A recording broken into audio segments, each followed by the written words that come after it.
All right, so with the way everybody they go meet President Bola Ahmed Tinubu now, with the way everybody done dey loyal to Tinubu, I am not even bothered about the second term.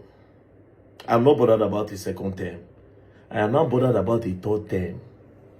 Think about it. I just saw a video of Pastor Tunde Bakare where go meet Tinubu. After all what he talk about Tinubu, he still later go meet him. I think there was a place where he even said he will never call Tinubu his president. So coincidentally, yesterday he did with him. You understand where he chill, and there's no way he no go say Mr. President.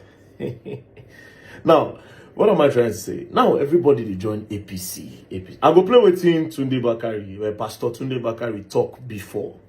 You know, now everybody they go join Tinubu. Think about it though. One of the main reasons why I think these people want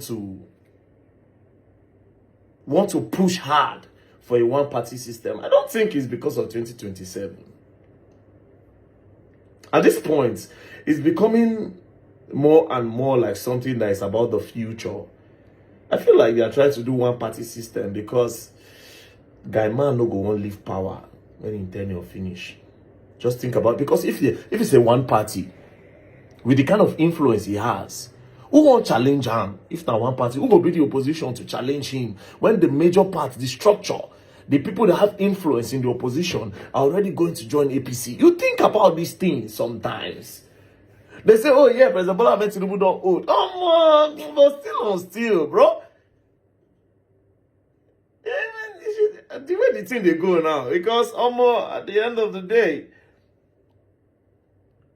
I don't know. But anyways, this is a picture of Pastor Tunde Bakare with him. And let's play an old video of Pastor Tunde Bakare. At the center of this political banditry is the motor park brand of politics, nurtured by the old brigade politicians, and in recent times by President Bola Ahmed Tinubu. Mr. President, it is through your influence that the Nigerian National Assembly has become a haven for legislative rascality. Mr. President, it's under your watch that the National Assembly has become an extension of the executive, grossly violating the principles of separation of powers and rubber stamping the whims and caprices of your office, all while singing the international anthem of psychoviolence on your mandate we shall stand. Mr. President, thanks to your political machinations, Nigeria is now bedeviled by a captured National Assembly, the most ineffective in its checks and balances role since the start of the Fourth Republic. In 2006, the Fourth National Assembly had the audacity to reject the tenure extension bid of a sitting president. In 2010, the Sixth National Assembly summoned the courage to stand against a power hijacking cabal and restore Nigeria to the path of constitutionality by invoking the doctrine of necessity. In 2011, the House of Representatives of the Seventh National Assembly had the courage to elect its leaders, as did the Senate of the Eighth National Assembly in 2015, defying executive interference. This National Assembly, the 10th, has by its unconstitutional endorsement of the president's abuse of powers proven to be the most spineless in our recent history.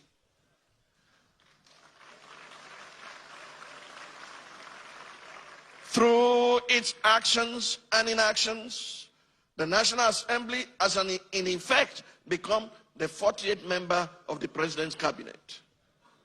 While a cabinet minister by the name of Wike, is it Wike or Wike or Wakeep?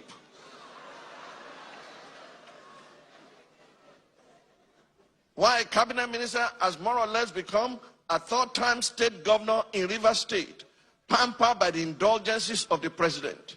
Recent events have made it clear to Nigerians that had this assembly been in place in 2006, when the third-term agenda was proposed, our democracy would have since morphed into one of Africa's lamentable tales of sit-tight dictatorship.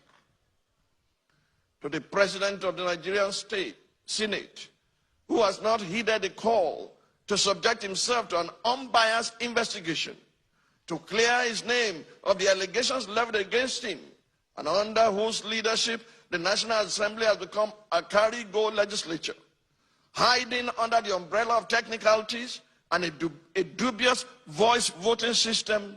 I leave you and your conscience with the words of Frederic Bessiert, former deputy of the French National Assembly. He said, and I quote, "When plunder becomes a way of life for a group of men in a society, over the course of time, they create for themselves a legal system that authorizes it and a moral code that glorifies it."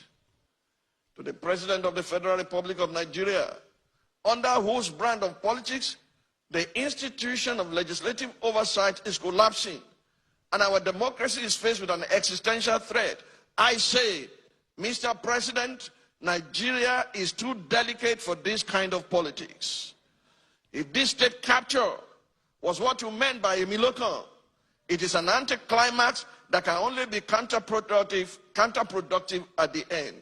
I urge you, Mr. President, to think deeply and reflect on these words. No man is wise enough, nor good enough to be trusted with unlimited power. Mr. President, please stop playing God.